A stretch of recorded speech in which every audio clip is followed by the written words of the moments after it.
Uma boa noite a todos, sejam muito bem-vindos a essa seara de luz, a este pronto-socorro espiritual, a esta escola de almas, onde aqui viemos em busca de uma palavra amiga, de um amparo, de uma assistência espiritual. Escolhemos esse tema em virtude da necessidade que nós vimos nos dias de hoje. É um mundo onde estamos sempre conectados, temos ciência de tudo que acontece distante, à nossa volta, mas, por vezes, aquele que está próximo de nós, às vezes um familiar, um amigo do trabalho, ou até mesmo da própria casa espírita, nós não temos um olhar mais caridoso para com ele. Então, por isso, a importância deste tema, a importância de uma escuta empática. Nós vamos ver, no passar da nossa explanação,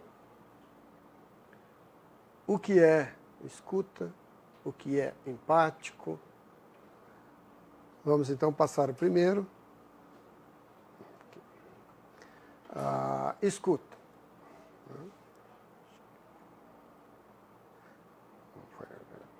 A diferença de escutar e ouvir. Não é? Escutar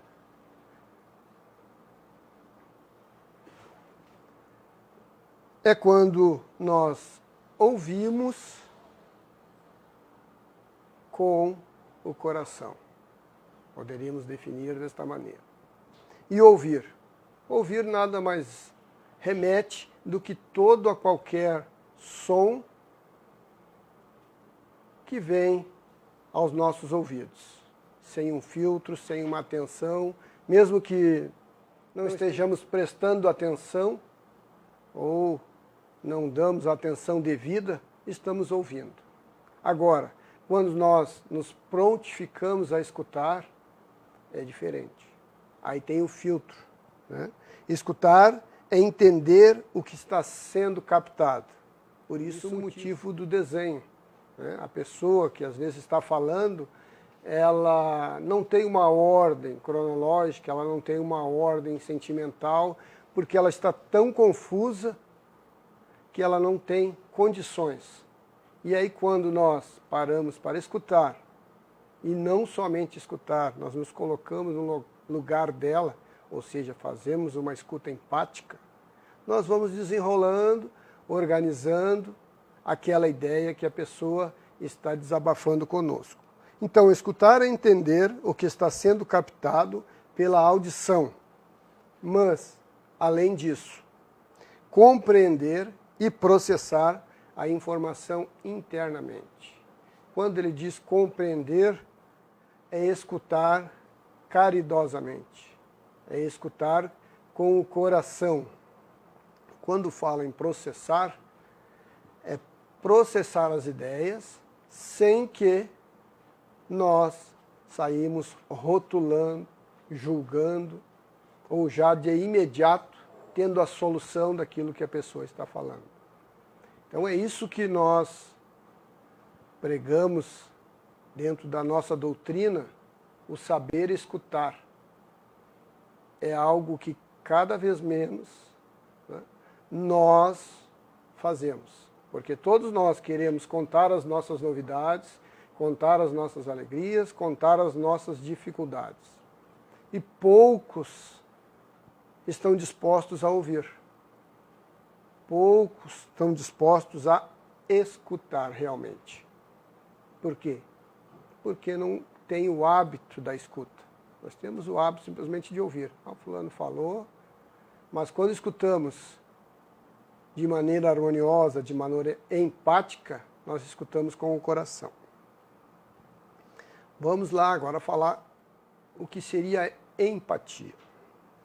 É ter afinidades e se identificar com uma outra pessoa. É também ouvi-la, compreender os problemas e as emoções dela. Ou seja, sempre lembrar que aquela situação que a pessoa está relatando é uma situação que ela está vivenciando. Então, o desenho ali representa muito bem. É como se nós estivéssemos no local daquela pessoa, sentindo as dores, sentindo o sofrimento, sentindo as necessidades de solução daquele problema. Isso é a empatia. Não é a solução pronta, não é uma receita de bolo. Por quê? Porque a solução, muitas vezes, e a maioria das vezes, está dentro da pessoa. Algumas vezes a solução é somente ela falar, ela encontrar alguém para ela desabafar, para ela poder se expressar, para ela dizer dos seus sentimentos. Então, muitas vezes, a escuta empática é somente escutar. Não se tem a necessidade de falar nada. Nós observamos o diálogo fraterno que nós temos nas casas espíritas e as pessoas que estão ali, elas estudaram para estar ali e elas têm a capacidade para escutar. Por isso é importante o trabalho, o preparo, até mesmo para ajudar, nós temos que estar preparados. E é isso que nós fazemos dentro de uma casa espírita. Então, a escuta empática é escutar nos colocando no lugar do próximo, sem ter uma receitinha pronta da solução. É ouvir. E é no ouvir que a gente consegue expressar o sentimento de acolhimento, de amor, de caridade. E às vezes é só isso que ela precisa.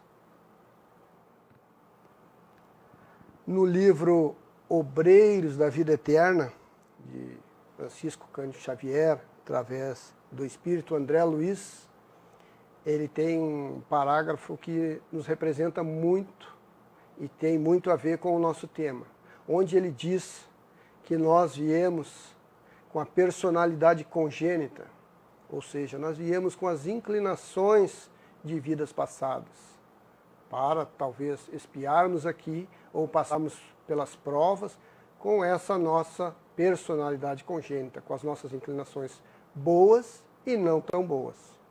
E aí, logo abaixo disso, ele nos diz que a maioria das soluções está na correção do raciocínio falho. O que a gente pode dizer sobre isso? Correção do raciocínio falho nada mais é do que nós interpretarmos aquela situação com empatia. É nós colocarmos o perdão à frente daquela situação. É nós estarmos dispostos a amar o próximo como a nós mesmos, sem julgamento, sem condenação. Quando nós fazemos isso, nós sabemos das nossas inclinações, nós vamos nos conhecendo, vamos iniciando a nossa reforma íntima. É isso que a nossa doutrina faz conosco, com todos os frequentadores, trabalhadores, simpatizantes. Eles nos mostram que nós trazemos a nossa personalidade congênita, as nossas inclinações, para serem lapidadas aqui, neste mundo de provas e expiações. Então, quando nós pedimos paciência, o que nós ganhamos? Uma situação para exercitarmos a paciência. E assim nós vamos trabalhando. Eu não tenho muita tolerância, eu estou com rancor, eu estou com ódio. E aí, quando eu corrijo o meu raciocínio, eu vou verificar que esse ódio está somente prejudicando a mim. Esse rancor não está me levando a lugar algum, está prejudicando a minha evolução, o meu aproveitamento da minha encarnação, a minha evolução, a minha reforma íntima. Basta eu estar disposto a amar ao próximo, a perdoar a mim mesmo também pelos meus erros, o erro do próximo. Então, cabe a nós entendermos que não somos perfeitos, trazemos as nossas inclinações e em cima delas nós vamos trabalhando. E quando eu fiz isso comigo, eu posso fazer com o meu próximo, por que não?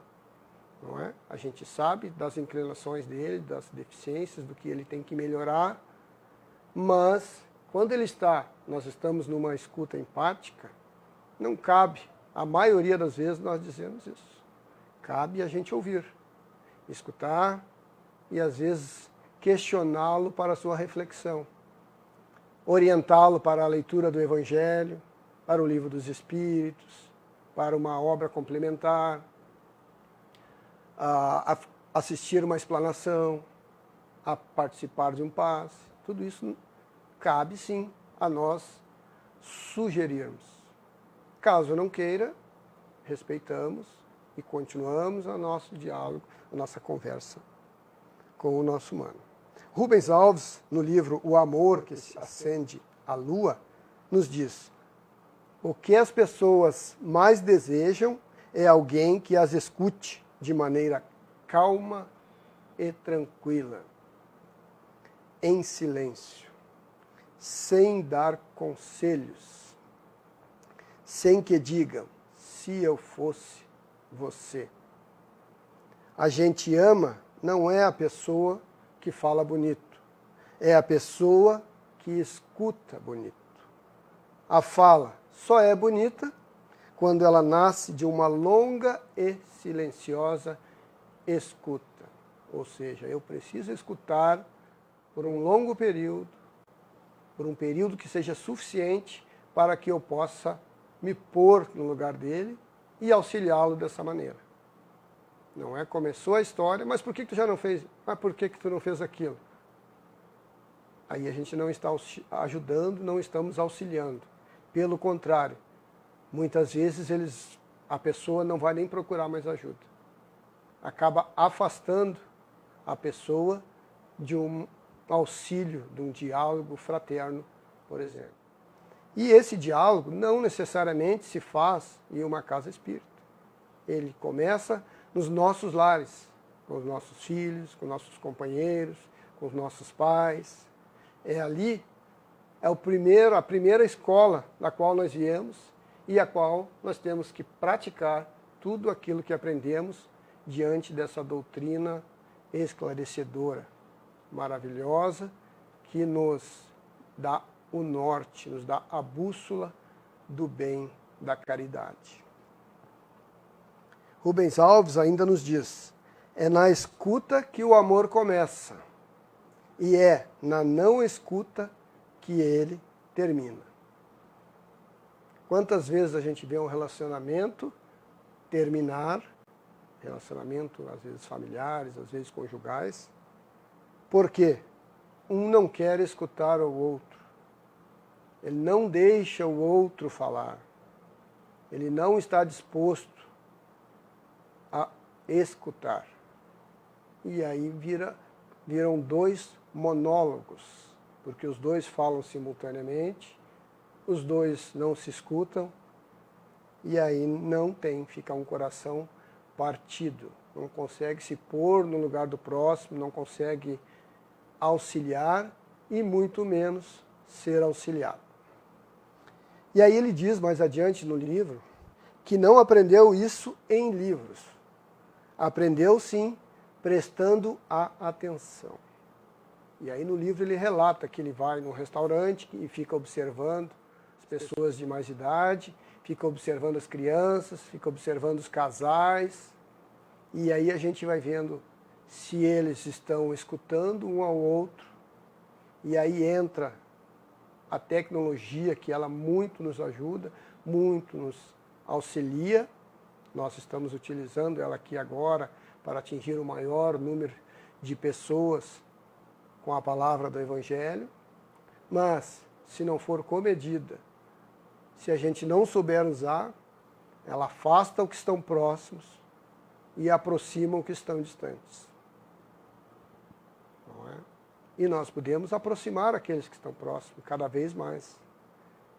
Quantas vezes a gente ouve: ah, mas o vizinho ali suicidou-se, e ele estava tão próximo, um dia antes nós demos uma boa tarde, uma boa noite, e talvez não demos a oportunidade dele conversar conosco. Né?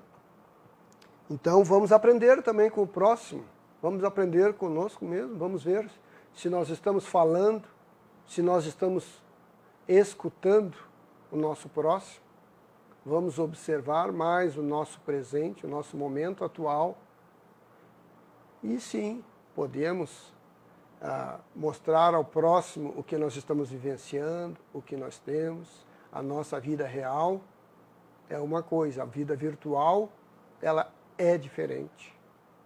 E qual nós vamos levar para a espiritualidade?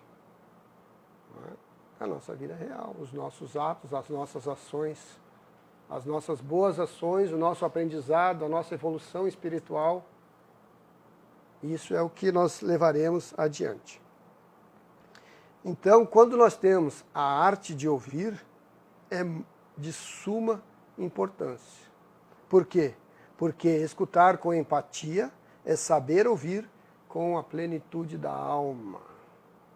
Olha quanto é importante saber ouvir. Porque nós estamos de alma para alma, de coração para coração.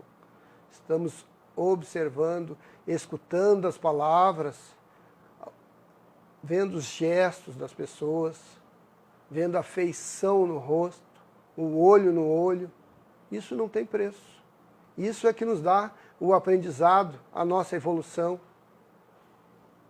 Isso é o que diminui o número de clínicas, diminui o número de procuras a psicólogos, a psiquiatras, porque nós podemos fazer a terapia ali com o nosso irmão, com o nosso pai, que tem mais experiência com nós, que nós, com o nosso filho, que é um espírito mais evoluído que o nosso. Podemos dar e receber. Basta estarmos dispostos, basta vivermos o presente, termos a empatia com o próximo. É simples, só que é um exercício diário. Quando nós, antes de recriminarmos alguém ou dizermos que aquela pessoa está errada, nos ponhamos no lugar dela. Será que eu não faria o mesmo? Por que será que ela fez aquilo? Nós não sabemos do contexto da história toda. Então, quando a gente se intera, quando a gente ouve, a gente consegue auxiliar. Por isso que diz, quando fazemos isso, estamos escutando com a plenitude da alma. É uma arte saber ouvir. Mas nós aprendemos, assim como a gente aprende a ler, aprende a escrever, aprende a andar. Se estivermos dispostos a isso, iremos auxiliar muitas almas. Escutar com empatia é um antidepressivo natural. Olha que beleza. Por que podemos dizer que é um antidepressivo natural? Porque a pessoa não chega ao ponto de tomar medicamentos. Nós sabemos que o medicamento é uma droga, só que somente controlada, receitada pelos médicos competentes, que estudaram para isso. Mas se nós conseguirmos pegar antes dessa situação, já na finaleira, seria muito melhor para a pessoa. Por quê? Porque ela consegue, quanto mais ao fundo do poço ela está, quanto menos ela falar, mais dificuldade ela vai ter, mais desafiador vai ser o seu aprendizado, o seu retorno.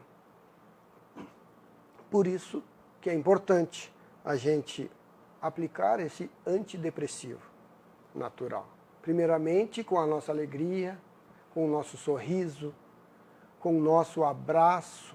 O abraço é outro antidepressivo natural maravilhoso.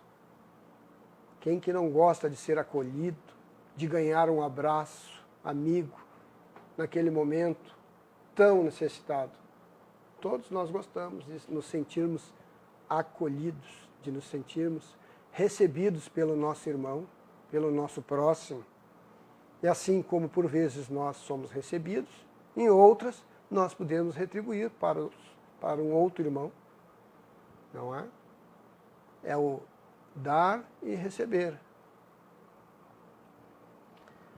E aí podemos dizer que quando a boca cala, o corpo fala. Como assim? quando nós não falamos que estamos tristes, que estamos com raiva, que estamos com angústia, que estamos estressados ou estamos com medo, o nosso corpo dará sinais. Com certeza ele dará sinais.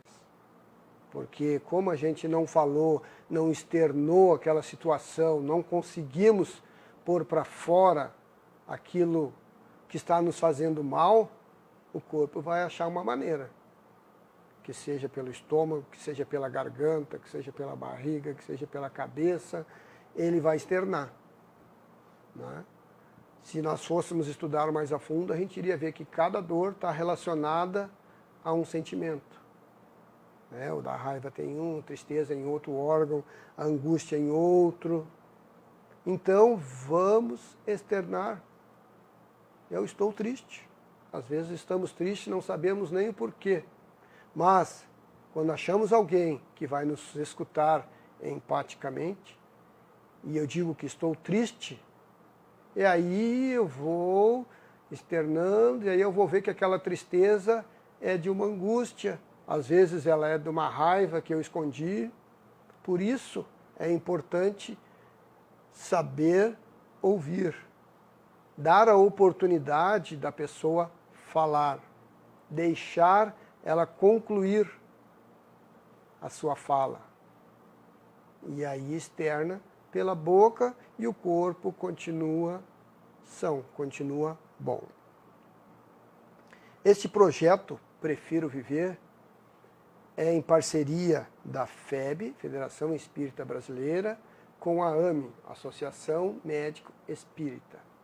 É um webinário, ou seja, um seminário via web que a FEB proporcionou a todos os trabalhadores de casas espíritas e já está no 18º vídeo, 18º webinário, e eles focam exatamente isso. Eles ensinam os trabalhadores da casa espírita a saberem ouvir. E o foco principal deles é saber ouvir aquela pessoa que está numa situação crítica, numa situação grave. Aquela pessoa que está passando pela sua mente o suicídio, ou já tentou, ou está pensando, ou está uma tristeza profunda. Então, este projeto, eu estou acompanhando ele, a convite da FEB, e ele nos ensina que é importante estar preparado para essas situações. E ele é um projeto composto de médicos, né, que eu falei da AME, e esses médicos são psicólogos, psiquiatras, que têm experiência nessa área. O último que eles colocaram foi sobre acolher, que começa na recepção de uma casa espírita. Mostraram a importância que é a recepção de uma casa espírita. O quanto é importante nós olharmos no olho do nosso irmão que está chegando e perguntar para ele se está tudo bem, como que ele está, oferecer para ele o diálogo fraterno. É de suma importância. E esse projeto, segundo a FEB, ele é vitalício. Ele vai ficar à disposição e vai sofrer atualizações. E realmente a gente vai escutando, vai acompanhando e vai vendo que é algo muito atual e algo novo. Então, se nós detectarmos numa situação dessa, que a pessoa pretende cometer o suicídio ou passou pela sua mente, é para nós darmos uma atenção especial. Neste momento, embora seja dito para a gente não ter vínculos no diálogo fraterno, para essas situações teremos que criar um vínculo. Olha quanta coisa muda, quanta coisa atualiza.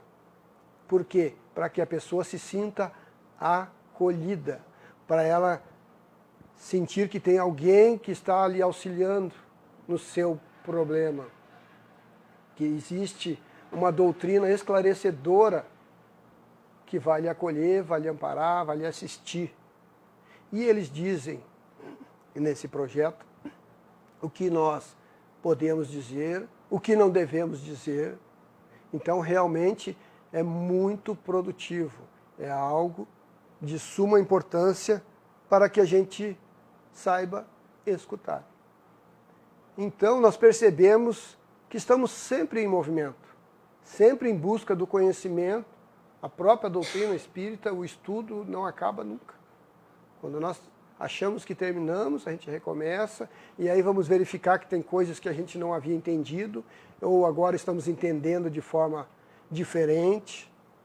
Por isso, a importância também dos estudos dentro de uma casa espírita.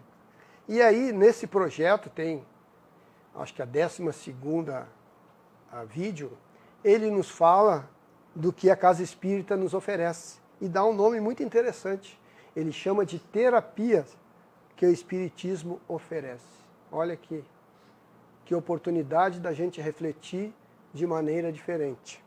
Ele fala, uma casa espírita, ela possui a fluidoterapia, ou seja, existe o passe no qual, se nós estivermos receptivos, nós iremos receber aquelas energias salutares deste ambiente de luz, desses espíritos trabalhadores dessa seara, que estão ali, nos aguardando, para ajudar no equilíbrio da nossa energia, para tirar o nosso rancor, as nossas tristezas, as nossas mágoas.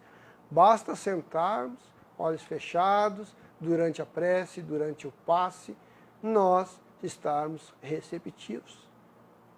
Quantas pessoas já passaram pelo passe e após isso, essa fluidoterapia, nos disseram, eu estava precisando, foi muito bom.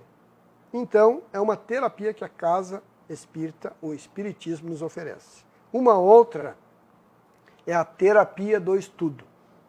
E aí, quando ele foi falando, foi nos explanando a respeito disso, realmente é isso. O estudo doutrinário nada mais é do que uma terapia.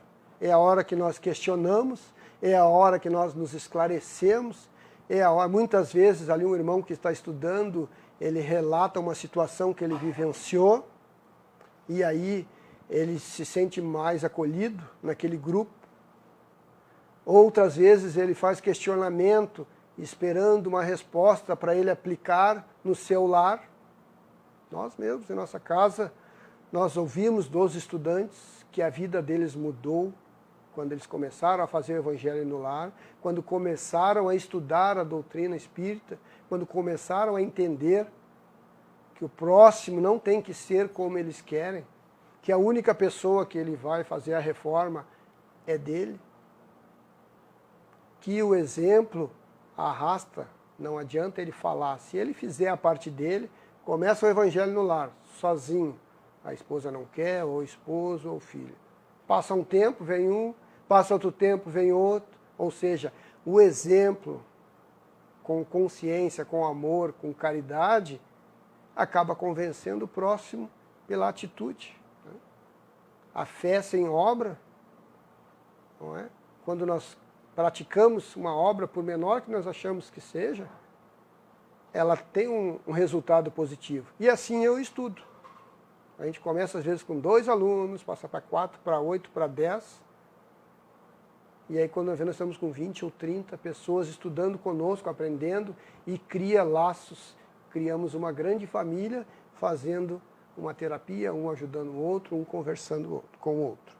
O outro é o próprio diálogo fraterno, que eles chamaram de diálogo terapêutico. É a hora que a gente vai confiar naquela pessoa que está diante de nós, abrir o nosso coração, vamos dizer para ela das nossas mágoas, das nossas insatisfações, dos nossos rancores, dos nossos desejos, das nossas frustrações. Então, quando eu consigo pôr tudo isso para fora, como nós já vimos, o corpo já não sente, não reflete no corpo, já é algo positivo. E aí, aquela tensão que eu tinha, aquela preocupação, foi compartilhada com alguém que está me acolhendo, com alguém que sabe ouvir, com alguém que, naquele momento que eu estou falando, eu acho que aquela pessoa tem a solução. E aí, no desenrolar do diálogo fraterno, do diálogo terapêutico, nós descobrimos que a solução está em nós. E ela começou quando eu dei início à conversa, ao diálogo. Então, é algo também de suma importância. Aqui se evita muitos suicídios, se evita muitas separações, se evita rancores maiores, mágoas, brigas. Por quê? Porque a pessoa vai vendo por um outro prisma. Ela vai vendo que ela não é dona da razão, ela vai respeitando o próximo, ela vai se colocando também no lugar do próximo. Isso é ensinado para ela, para que ela reflita. E se você estivesse lá, não faria o mesmo? E aí, pode ser até que naquele primeiro momento, que ela está rancorosa, que ela está triste, ela diga que não. Mas ela vai para casa e vai refletir. A pergunta foi feita e a resposta é só ela que tem. Uma outra terapia, a terapia familiar. O que seria essa terapia familiar? Nós temos a área da família dentro das casas espíritas que o Espiritismo nos oferece. São quando nós temos a evangelização dos jovens e crianças. Os pais trazem.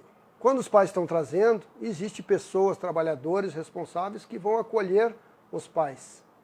Neste momento que as crianças estão sendo evangelizadas, os pais estão conversando, estão expondo as suas necessidades. Nós já ouvimos, em nossa casa, uma mãe dizer: eu estou aqui por conta do meu filho. Eu mandei ele para a evangelização, ele começou a me fazer perguntas e eu queria dialogar com ele a respeito do assunto. Resumindo, hoje essa mãe é trabalhadora da nossa casa. Olha como é importante o acolhimento, saber ouvir, receber bem as pessoas. Uma outra, que eu já citei anteriormente, é a evangelização de crianças e jovens.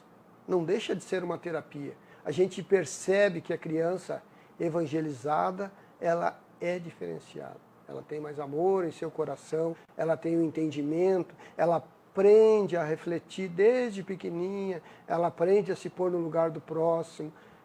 A sua conduta moral é muito elevada, porque ela sabe o que é certo, o que é errado, foi ensinado de maneira pedagógica que quando ela se torna um adolescente, um adulto, a maioria das vezes, ou algumas vezes, ela se torna uma trabalhadora da seara de luz, porque ela quer retribuir aquele acolhimento, ela quer retribuir porque alguém a ouviu naquele momento, e a gente sabe que às vezes a adolescência é um momento difícil dos hormônios, das dificuldades, da desavença com os pais, com as mães.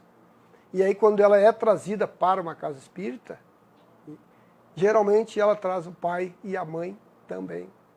E aí passa para o evangelho no lar, e aí vai usando um pouquinho de cada uma dessas terapias, passa pelo diálogo terapêutico, e aí fica um conjunto harmonioso no seu lar. É maravilhoso. E aí ela faz o quê? E já aconteceu em nossa seara também. Vem trabalhar a mãe, vem trabalhar a filha, vem retribuir ao próximo aquilo que ela recebeu. E assistência e promoção social, o APS. É algo também que foi implementado recentemente, assim, separado do AFA, dentro da doutrina espírita. E percebeu-se que não basta somente assistência material. Muitas vezes a pessoa vem, ela busca e é importante, e ela leva a sua cesta básica, o seu acolhimento material, porém muitas vezes a gente percebia que ela queria falar. Ela quer externar uma necessidade, ela quer fazer um questionamento sobre a doutrina, ela quer ter um entendimento melhor, e aí criou-se também, pessoal da promoção social, um acolhimento. Eles fazem aquele primeiro acolhimento, eles foram ensinados a ouvir, eles também têm aquele acolhimento fraterno, empático, e aí segue adiante.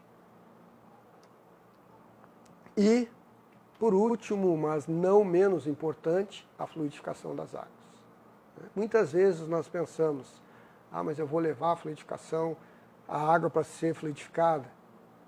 Só no eu pegar ela, botar bons pensamentos, colocar uma energia positiva, uma prece. Eu já estou fazendo isso com aquela água. Eu já estou deixando ela clara, purificada. No momento que eu vou ingerir lentamente, pedindo, agradecendo. Uma prova disso, nós temos aqui, foi um japonês, anotei o nome dele aqui, Masaru Emoto, em 2014. Ele fez uma experiência com vários recipientes de água. Alguns ele colocou e falou, pediu para as pessoas próximas falarem palavras boas. Ele colocou uma música suave, uma boa música. Ele colocou figuras próximas dela. Outros recipientes ele fez o inverso. Colocou uma música mais pesada. Ele pediu para que a pessoa falasse algumas palavras ali pesadas para a sua experiência. Ele colocou figuras e a música e depois congelou e olhou esses cristais. E aí ficaram assim. Claro, no microscópio, aumentado várias vezes. Esse que nós percebemos que está um cristal mais límpido, mais harmonioso, com as pontas semelhantes, é aquele que foi exposto às palavras positivas, aos bons pensamentos, a uma música harmoniosa. Foi um estudo, um trabalho que ele fez para comprovar o quanto a água é importante ao ingerirmos. Que nós mesmos não precisamos esperar ou levarmos, tem algumas casas que têm o hábito de fluidificação da água, outras não.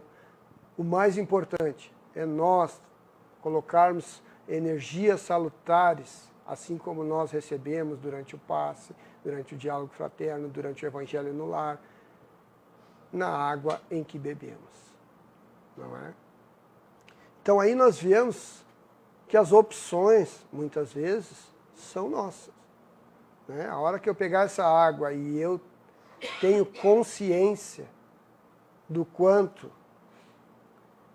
eu vou inserir de energias positivas ou não, o mesmo é válido para quando eu vou conversar com alguém, quando acontece algum problema, quando alguma situação adversa acontece. Não é? Às vezes nós passamos por um momento de doença e aí nós focamos somente na doença. Não focamos na solução, não focamos na cura. Então, quando nós focamos na doença, ela somatiza, ela aumenta. Agora, quando nós agradecemos até o dia anterior porque não tínhamos nada, já temos uma energia diferente. E sabemos que se estamos passando por aquilo, é porque é necessário. E o que nós podemos aprender com isso? Dentro desse problema. A maioria das vezes os problemas são oportunidades de aprendizado. Então vamos pegar essa oportunidade e seguir adiante com ela. O que eu posso aprender para não repetir o meu erro?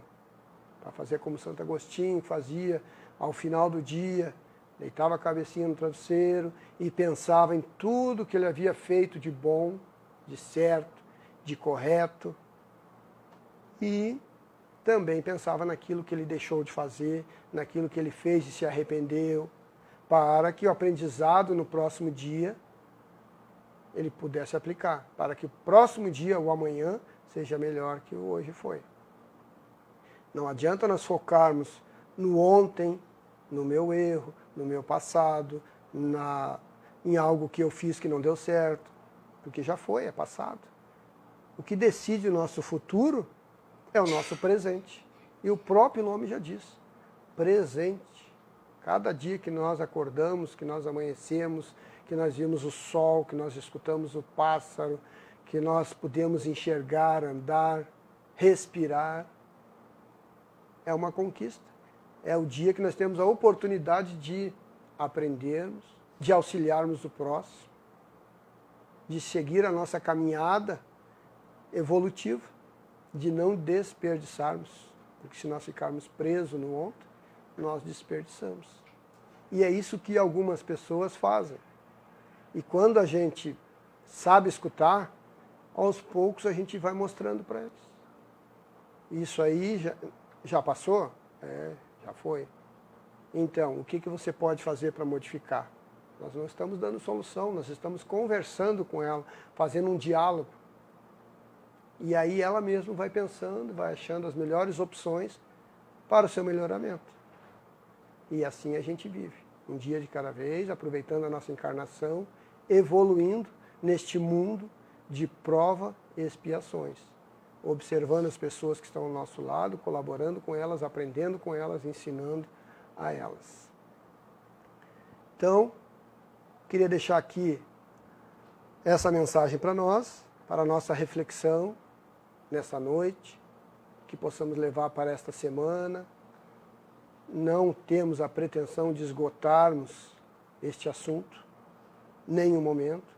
A nossa ideia é refletirmos a respeito, para que possamos, quando surgirem situações semelhantes, nós possamos falar, abrir a nossa boca, não deixar até o nosso corpo, porque aí fica mais difícil.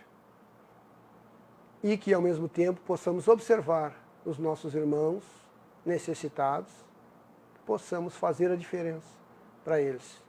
Se nós não sabemos como fazer, vamos em busca. E a escola de almas, são as casas espíritas, estão aí para isso, para nos receber, para nos ajudar, nos ensinar. E ao mesmo tempo que nós aprendemos, nós também ensinamos. Né? Todos os dias nós aprendemos. Alguns dias nós ensinamos. Mas se temos o privilégio de aprender, está ótimo. Então desejo a todos uma boa noite, fiquem com Deus, o nosso Mestre Jesus. Agradeço a oportunidade de estar nesta seara bendita que tanto nos auxilia nos nossos trabalhos também de nossa casa. Uma boa noite a todos.